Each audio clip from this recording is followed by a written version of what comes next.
अब हम यहाँ पर पढ़ रहे हैं दूर दृष्टिदोष, हाइपरमेट्रोपिया या फार साइटेडनेस, लॉन्ग साइटेडनेस, कई नामों से इसको जानते हैं। दूर दृष्टिदोष, इस दोष का लक्षण क्या है, इसका पहचान क्या है कि जब नेत्र को केवल दूर स्थित वस्तु ही स्पष्ट नजर आए और निकट की वस्तुएं स्पष्ट नजर न आए तो नेत्र में होने वाला दोष दूर दृष्टि दोष कहलाता है। इस दोष के कारण क्या हैं? तो इस दोष के कारण है, इसका पहला कारण है कि नेत्र गोलक का आकार छोटा हो जाना। जैसे यहाँ पर देखिए, ये नेत्र गोलक है, ये रेटिना वाला हिस्सा हो गया, और ये यहाँ पर नेत्र लेंस है, ये रेटिना वाला हिस्सा है, ये नेत्र लेंस है। तो नेत्र गोले का आकार छोटा हो जाने का मतलब है जब नेत्र लेंस और रेटिना के बीच की दूरी कम हो जाए, जब गोला छोटा जाएगा इनके बीच की दूरी कम हो जाएगी। तो ये दोष तब उत्पन्न होता है, दूर दृष्टि दोष, जब नेत्र लेंस और रेटिना के बीच की दूरी कम हो जाती है, यानी गोले का आकार कम हो जाता है, अर्थात वक्रता इसकी कम हो जाती है। दूसरा इसका कारण है कि नेत्र लेंस की फोकस दूरी बढ़ जाना है, यानी जो नेत्र के अंदर जो ये उत्तर लेंस है इसकी फोकस दूरी का बढ़ जाना, जस्ट अपोजिट है ये। अगर नेत्र गोले का आकार घट जाएगा तो नेत्र लेंस की फोकस दूरी बढ़ जाएगी। इनमें से कोई एक या दोनों कारण अगर आगे नेत्र में, तो तब जो है दूर दृष्टि दोष उत्पन्न होता है। इस दोष के निवारण के लिए हम जो है उत्तर लेंस का प्रयोग करते हैं। तो देखिए इसमें पहले कि इस दोष में होता क्या, इसका किरण आरेख क्या है दूर दृष्टि दोष में। तो दूर दृष्टि दोष में जैसे यहाँ पर, क्योंकि ये केवल दूर की वस्तुओं को ही स्पष्ट देख पाता है, निकट की वस्तुओं को स्पष्ट नहीं देख पाता है। तो क्यों? तो देखिए हम, यानी जैसे ये 25 सेंटीमीटर वाली वस्तुओं को साफ साफ नहीं देख पाता होगा, स्वस्थ नेत्र 25 सेंटीमीटर नज़दीक रखी वस्तुओं को भी साफ साफ देख पाता है। उसके लिए निकट बिंदु क्या होता है ये स्वस्थ नेत्र के लिए 25 सेंटीमीटर पे।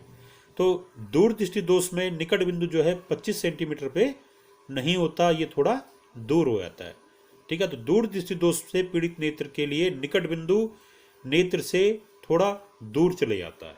ठीक है, तो यहाँ पर जैसे हम दिखा रहे हैं ये किरण आरेख में दूर दृष्टि दोष से युक्त नेत्र के लिए किरण आरेख, जैसे यहाँ पर ये नज़दीक वाली कोई वस्तु थी एन पर रखी हुई, तो एन से प्रकाश किरणें गई ये, तो ये आपतित हुई इस लेंस पे, और अपवर्तन के पश्चात इस लेंस ने इन अपवर्तित किरणों को डैश एस में दिखा रहा हूं मैं, ये कहाँ पर मिला दिया, रेटिना के पीछे। यानी दूर दृष्टि दोष में जो प्रतिबिंब बनता है वो रेटिना के पीछे बनता है, इसीलिए नज़दीक वाली वस्तु का प्रतिबिंब साफ साफ नजर नहीं आता, क्योंकि रेटिना पर नहीं बनता है प्रतिबिंब, रेटिना के पीछे बनता है। तो इसमें हम देख रहे हैं कि नज़दीक वाली वस्तु से जो किरणें चली, जैसे नज़दीक वाली वस्तु, जैसे हमने सपोज 25 सेंटीमीटर पे कोई वस्तु रखी थी, तो ये कहाँ, ये अपवर्तन के पश्चात क्या हो गई, रेटिना के पीछे मिली। ठीक है, इसलिए यहाँ पर प्रतिबिंब रेटिना के पीछे बना। माना ये दूर दृष्टि दोष से पीड़ित जो नेत्र है, इसको एन डैश से नज़दीक वाली वस्तुएं साफ नहीं दिखाई दे रही। ठीक है, एन डैश से नज़दीक जो वस्तुएं रखी जाएंगी वो इसको साफ नजर नहीं आ रही है, तो इसका मतलब इस नेत्र के लिए एन डैश क्या हो गया, निकट बिंदु हो गया। तो एन डैश से लेंस के बीच की दूरी एक्स ले रखी हमने, ये क्या है इस लेंस के लिए, ये है इसकी ये निकट बिंदु की जो दूरी होती है वो है इसके लिए। ठीक है, यानी इस नेत्र के लिए निकट बिंदु एन डैश हो गया, और इस नेत्र के लिए हम अगर स्पष्ट दृष्टि की दूरी देखें तो वो ये वाली हो जाएगी एक्स। ठीक है, तो ये नेत्र एन डैश से नज़दीक वाली वस्तु को नहीं देख पा रहा, तो एन डैश वाली वस्तु को कैसे देख रहा होगा, ये सबसे नज़दीक एन डैश माना जाएगा इसके लिए, जहाँ पर की वस्तु को देख पा रहा है। तो एन डैश से ही प्रकाश किरणें चली और अपवर्तन के पश्चात ये रेटिना पे मिल गई। तो अर्थात दूर दृष्टि दोष से पीड़ित नेत्र के लिए जो निकट बिंदु होता है वहाँ पर रखी वस्तु का प्रतिबिंब तो रेटिना पर बन जाता है, पर उससे नज़दीक एन डैश है माना इसका निकट बिंदु, तो इससे नज़दीक अगर कोई वस्तु होगी तो इससे चलने वाली प्रकाश किरण से प्रतिबिंब रेटिना के पीछे बन रहा है। ठीक है, तो इसके लिए जो निकट बिंदु वो दूर चले गया, दूर दृष्टि दोष के लिए। अब इसके निवारण के लिए हम क्या करते हैं, यहाँ पे अवतल, ये यहाँ पर एक उत्तल लेंस लेते हैं। तो उत्तल लेंस क्या करता है, यहाँ पर जो चश्मा प्रयुक्त किया जाएगा उसमें उत्तल लेंस का प्रयोग करेंगे, दूर दृष्टि दोष के निवारण के लिए, तो उत्तल लेंस क्या करता है, वो अपवर्तन के पश्चात जो किरणें निकलेंगी उससे वो नेत्र लेंस के बीच वाले भाग में पड़ेंगी, किनारों पर नहीं पड़ेंगी, जिससे कि प्रतिबिंब रेटिना पे बन जाएगा। ठीक है, तो देखिए यहाँ पर हमने ये उत्तल लेंस ले लिया दूर दृष्टि दोष के निवारण के लिए। अब भी वही पहले वाली स्थिति है कि एन यहाँ पे अब पहले एन पर रखी वस्तु का प्रतिबिंब साफ नजर नहीं आ रहा था, अब हमने एन पर रखी वस्तु है, इसका प्रतिबिंब साफ कैसे बनेगा, देखिए ये एन है, एन से प्रकाश किरणें आपतित हुई, पहले वाले उत्तल लेंस पर हुई आपतित, इसने इनको अपवर्तन के पश्चात इस दिशा में मोड़ दिया। ये अपवर्तित किरणें जो हैं अब ये नेत्र लेंस के पे पड़ी, जो नेत्र का उत्तल लेंस है नेत्र लेंस पे पड़ी, नेत्र लेंस ने फिर इनको अपवर्तन के पश्चात कहाँ पर मिला दिया, रेटिना पे मिला दिया, यानी रेटिना पे फोकस कर दिया।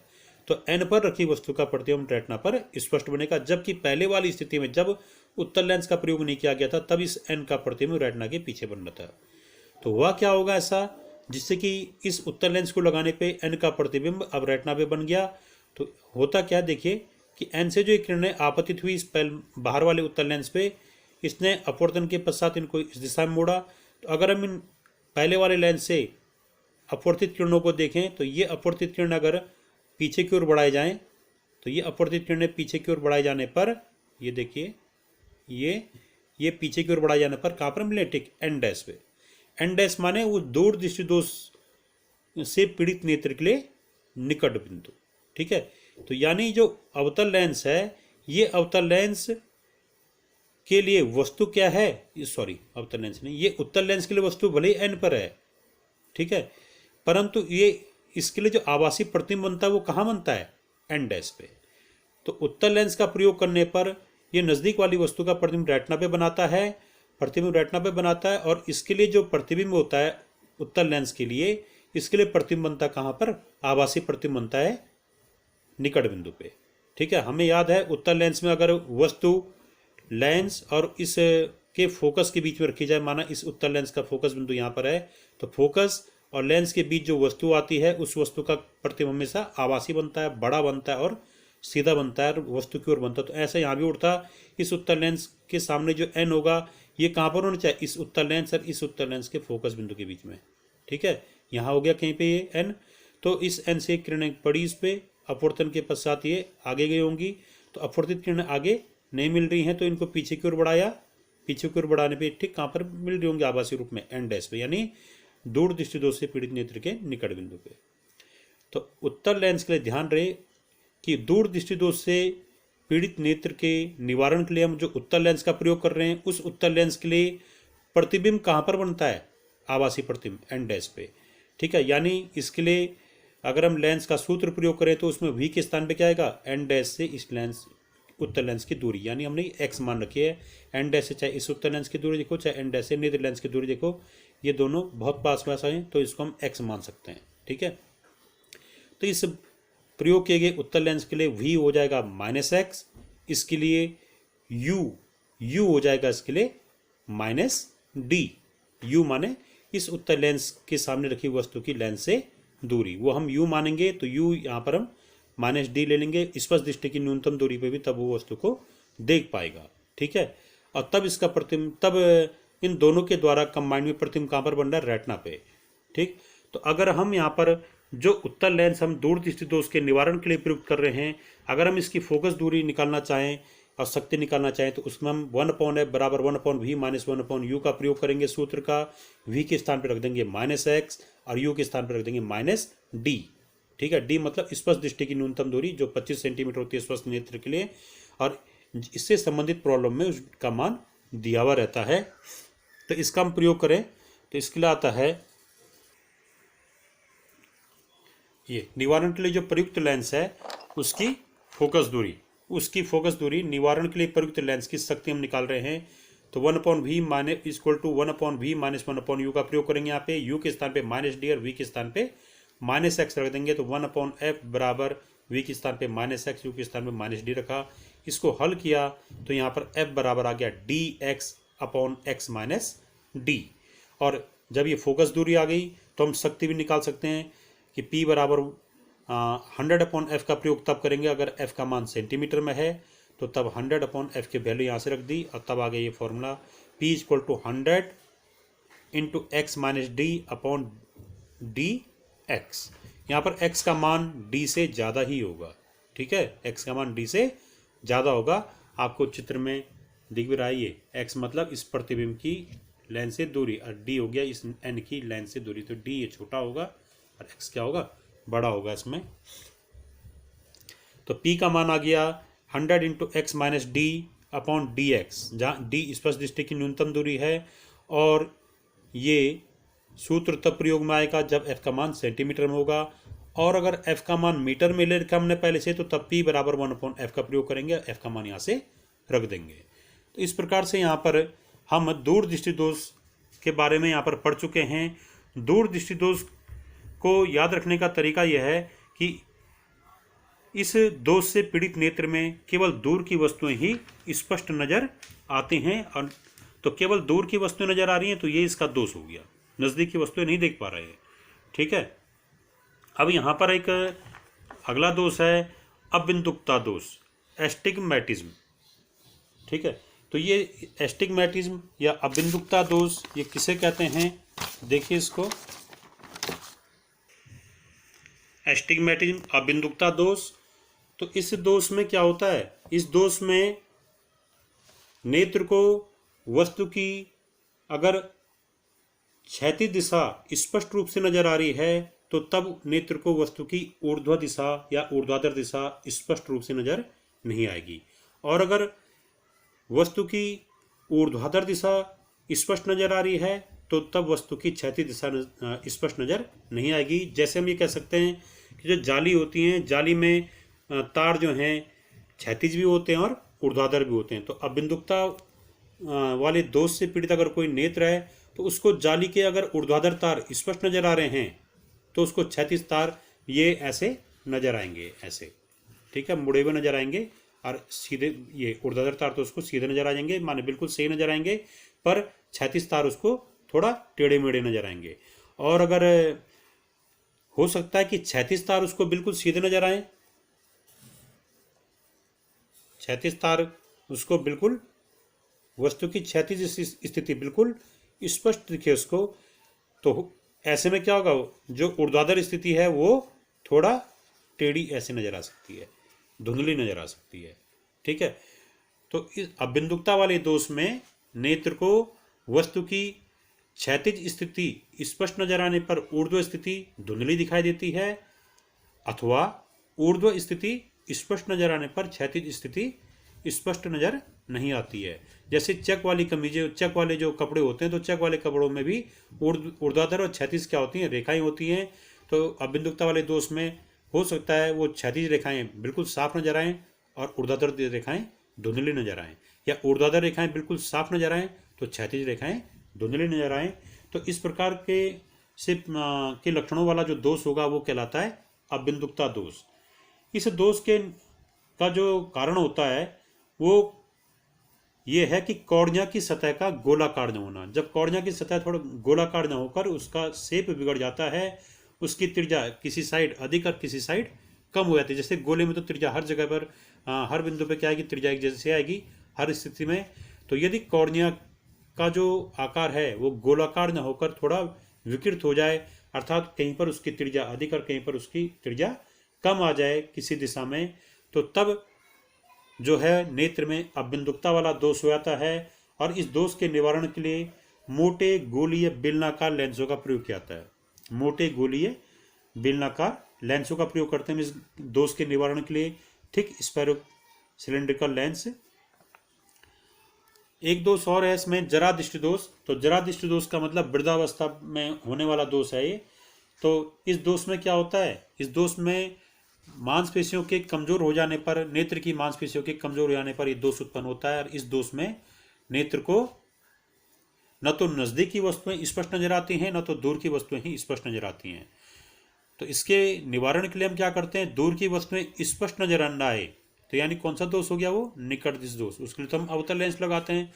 और नजदीक की वस्तुएं स्पष्ट नजर आए यानी कौन सा दोष हो गया, वो दूर दृष्टि दोष, उल्टा है, ठीक है। नज़दीकी वस्तुएं स्पष्ट नजर ना आने पर क्या होगा, वो दूर दृष्टि दोष हो जाएगा। ठीक है, उसमें तो हम क्या लगाएंगे, उसमें हम लगाएंगे उत्तर लेंस। तो यानी जरा दृष्टि दोष से पीड़ित नेत्र में दूर दृष्टि दोष और निकट दृष्टि दोष दोनों ही उत्पन्न हो जाते हैं। और इसके निवारण के लिए हम उत्तर लेंस और अवतल लेंस दोनों लेंसों का से बने हुए चश्मों का प्रयोग करते हैं, या एक ही चश्मे में ऐसा लेंस लगा देंगे जिसका ऊपरी भाग अवतल लेंस और निचला भाग उत्तर लेंस होगा। ठीक, अब इसमें एक है इसमें वर्णांता। तो वर्णांता दोष में क्या होता है, जब नेत्र को किसी वस्तु के वास्तविक रंग का सही पता नहीं चल पाता है तो नेत्र में होने वाला दोष वर्णांता का दोष कहलाता है।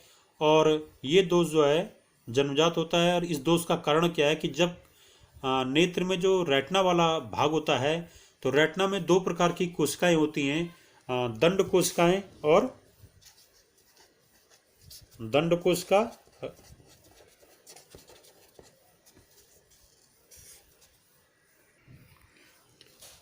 तो वर्णांता में क्या होता है कि नेत्र को वस्तु का वास्तविक रंग का पहचान नहीं हो पाती नेत्र को। और इस दोष का जो कारण है वो ये है कि इसमें जो रेटिना नेत्र का भाग है, तो रेटिना में दो कोशिकाएं होती हैं, शंकु कोशिका और दंड कोशिका। तो शंकु कोशिका यानी कोन सेल, दंड कोशिका माने सिलेंडर, जो ये बार सेल होती जो। ठीक है, तो इसमें शंकु कोशिका जो है, ये शंकु कोशिका दंड कोशिका ये दोनों रेटिना में पाई जाती हैं। तो शंकु कोशिका जो है रंगों की पहचान के लिए उत्तरदायी है। यानी जिस नेत्र में शंकु कोशिकाएं होंगी उस नेत्र को जिस नेत्र के रेटिना में अगर शंकु कोशिका है तो नेत्र को रंगों की पहचान होगी। तो अलग अलग रंगों के लिए शंकु कोशिकाएं भी अलग अलग प्रकार की हैं। तो अगर अगर रेटिना में शंकु कोशिकाओं की कमी हो गई तो नेत्र को रंगों की पहचान नहीं हो पाती है। ठीक है, अलग अलग रंग के लिए अलग अलग प्रकार की शंकु कोशिकाएं हैं। तो शंकु कोशिकाओं की कमी हो जाने के कारण नेत्र को वस्तुओं के रंगों की स्पष्ट पहचान नहीं हो पाती है। ठीक है, और इस दोष का जो है पूर्ण निवारण अभी नहीं हुआ है। ठीक है, आंशिक रूप से इसका निवारण है। ठीक, और दूसरा है रेटिना में पाई जाती जो दूसरा रेटिना में है जो कोशिकाएं पाई जाती हैं वो है दंड कोशिका। तो दंड कोशिका जो है प्रकाश की तीव्रता के लिए उत्तरदायी होती हैं कि अगर माना बहुत ज़्यादा प्रकाश हो गया या बहुत धुंधला प्रकाश हो गया तो इस चीज़ का पता हमको जो है दंड कोशिकाओं के द्वारा ही होता है। ठीक है, इसी के कारण क्या होता है, जैसे पक्षियाँ होती हैं या जानवर हैं, इनमें दंड कोशिकाओं की कमी होती है। तो इसीलिए जो है जैसे थोड़ा जो शाम का वक्त होता है या बहुत सुबह का जो वक्त होता है उसमें पक्षियाँ चहचहाने लगती हैं। तो उसका कारण यह है कि उनमें पक्षियों में दंड कोशिकाओं की कमी होती है। इसलिए जो है उनको अगर बहुत अंधेरे के बाद हल्का अगर प्रकाश हो जाए यानी सुबह के वक्त, तो उसमें नेत्र को ये लगता है कि एकदम बहुत ज़्यादा प्रकाश हो गया है। ठीक है, प्रकाश की सही तीव्रता का आभास नहीं हो पाता, इसलिए जो है पक्षियाँ वहाँ पे चहचहाने लगती हैं। या शाम के वक्त भी देखा होगा आपने, पक्षियाँ काफ़ी चहचहाती है, तो वहाँ पर भी यही है कि दंड कोशिकाओं की कमी होती है उनमें, इसलिए। ठीक है, अब वर्णांता का जो दोष है इसमें रंगों की पहचान नहीं होती, इसका पूर्ण रूप से निवारण नहीं हुआ अभी, और आंशिक रूप से इसका हम निवारण करते हैं। अब इसमें एक है इसमें आपका मोतियाबिंद। तो मोतियाबिंद में क्या होता है, कॉर्निया जो होता है, कॉर्निया के आगे एक अपारदर्शी झिल्ली लग जाती है जिसके कारण वस्तु धुंधली नजर आती है मोतियाबिंद में। और इसमें जो है इस ऑपरेशन के द्वारा इस अपारदर्शी झिल्ली को हटा दिया जाता है जिससे कि पुनः वस्तु स्पष्ट नजर आती है। तो मोतियाबिंद में कॉर्निया के आगे एक अपारदर्शी झिल्ली लग जाती है जिससे वस्तु स्पष्ट वो नजर नहीं आती है। और इसका इलाज है ऑपरेशन। तो ऑपरेशन के द्वारा उस अपारदर्शी झिल्ली को कॉर्निया के आगे से हटा देते हैं जिससे कि पुनः वस्तु स्पष्ट नजर आती है। पर ये जो है अगर मोतियाबिंद का इलाज शुरुआत में हो गया तो नेत्र को वस्तु नज़र स्पष्ट, वो नेत्र को जो वस्तु है वो स्पष्ट नज़र आ जाएगी। परंतु बहुत अधिक समय बीत जाने पर इसका ये लाइलाज हो जाता है, नेत्र की रोशनी जा भी सकती है हमेशा के लिए। तो अब हमने यहाँ पे नेत्र दोष पढ़ लिए हैं, कौन कौन से, निकट दृष्टि दोष, दूर दृष्टि दोष, जरा दृष्टि दोष, अबिंदुकता, वर्णांता, मोतियाबिंद। ठीक है, धन्यवाद। इसके बाद हम अगले वीडियो में इसमें प्रकाशित उपकरणों के बारे में पढ़ेंगे। ठीक है, धन्यवाद।